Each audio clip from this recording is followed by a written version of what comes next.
आप देख रहे हैं इन्फो एट मुख्तसम। आज हम एक ऐसे मौजू पर बात करने जा रहे हैं जो हमारे ईमान का हिस्सा भी है और जिसके बारे में जानना हम सबके लिए जरूरी भी है। एक ऐसा मौजू जो दिलों को झंझोड़ता है और रूह को बेदार करता है। आज हम बात करेंगे क़यामत की निशानियों और आखिरी वक्त की अलामात के बारे में।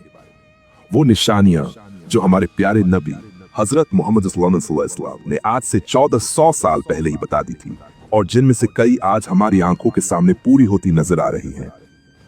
एक ऐसा दिन जब ये कायनात अपने अंजाम को पहुंचेगी और हर जी रूह को मौत का जायका चखना है। ये दिन ना सिर्फ फना का दिन है बल्कि जजा और सजा का भी दिन है। अल्लाह ताला ने कुरान पाक में 12 कयामत का जिक्र किया है और इसकी अहमियत को उजागर किया है। इस पर ईमान लाना हमारे दीन का बुनियादी सुतून है। ये हमें याद दिलाता है कि ये दुनिया फानी है और हमारी असल मंजिल आखिरत है। क़यामत की 2 किस्म की निशानियां बयान की गई हैं, छोटी निशानियां, बड़ी निशानियां। छोटी निशानियां वो है जो वक्त के साथ साथ जाहिर होती रहेंगी और इनमें से बहुत सी तो हम आज अपनी आंखों से देख रहे हैं। आइए उनमें से कुछ अहम निशानियों पर तफसीली गुफ्तगू करते हैं। नंबर 1, इल्म का उठ जाना और जहालत का आम हो जाना। इससे मुराद दुनियावी इल्म नहीं बल्कि हकीकी दीनी इल्म का उठ जाना है। उलमाए हक की कमी और दीन के नाम पर गलत तशरीहात का आम हो जाना इसकी वाजह दलील है। लोग दीन से दूर हो रहे हैं और दुनियावी मुआमलात में गर्क हैं। नंबर 2, बदकारी और फवाहिश का आम हो जाना। बदकारी, बेहयाई और फवाहिश का मीडिया, टीवी और इंटरनेट के जरिए हर घर में पहुंचना एक बड़ी अलामत है। हया का पर्दा हट चुका है और गुनाह खुले आम हो रहे हैं। नंबर 3, अमानत का उठ जाना और खयानत का आम हो जाना। हर शोबे में बददियानती, धोखा और माली हवस हावी हो चुकी है।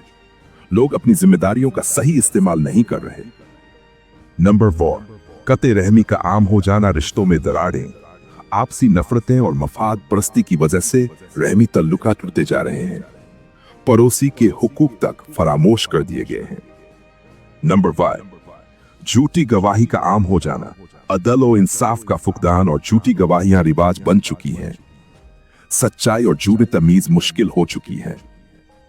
नंबर 6, कारी ज्यादा होंगे और फुकहा कम। कुरान पढ़ने वाले तो बहुत होंगे मगर समझने और उस पर अमल करने वाले कम होंगे। नंबर 7, औरतें मर्दों का लिबास पहनेंगी और मर्द औरतों का जिनसी किरदारों में मिलावट। फैशन के नाम पर हदों का टूटना ये भी अलामत है।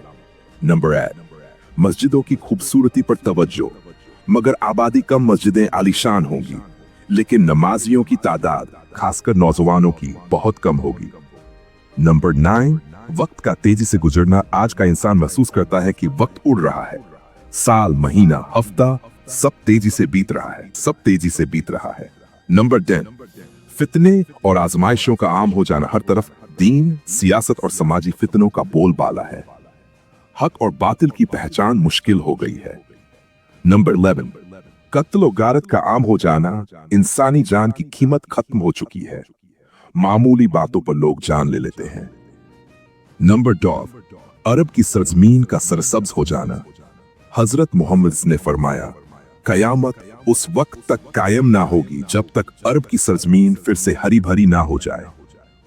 आज सऊदी अरब और दूसरे खलीजी ममालिक में हरियाली के प्रोजेक्ट्स चल रहे हैं। अब बारी है बड़ी निशानियों की। दखान धुएं का ज़ुहूर। एक धुआं आसमान से निकलकर पूरी दुनिया पर छा जाएगा। काफिरों के लिए ये तकलीफ देह होगा और मुसलमानों के लिए हल्की ठंड जैसा। दज्जाल का ज़ुहूर एक आंख वाला शख्स होगा जो खुदा होने का दावा करेगा। वो लोगों को गुमराह करेगा मगर मक्का और मदीना में दाखिल नहीं हो सकेगा। हजरत ईसा अलैहिस्सलाम का नुजूल दज्जाल को खत्म करने के लिए। हजरत ईसा आसमान से नाजिल होंगे, सलीब तोड़ेंगे, खंजीर कत्ल करेंगे और दज्जाल को मारेंगे। याजूज व माजूज का खुरूज, 2 ऐसी कौमें जो फसाद फैलाएंगी। अल्लाह ताला के हुक्म से वो हलाक कर दी जाएंगी। बाय, सूरज का मगरिब से तुलू होना। जब सूरज पश्चिम से निकलेगा तौबा का दरवाजा बंद हो जाएगा। उस वक्त तौबा या ईमान लाना बेफायदा होगा।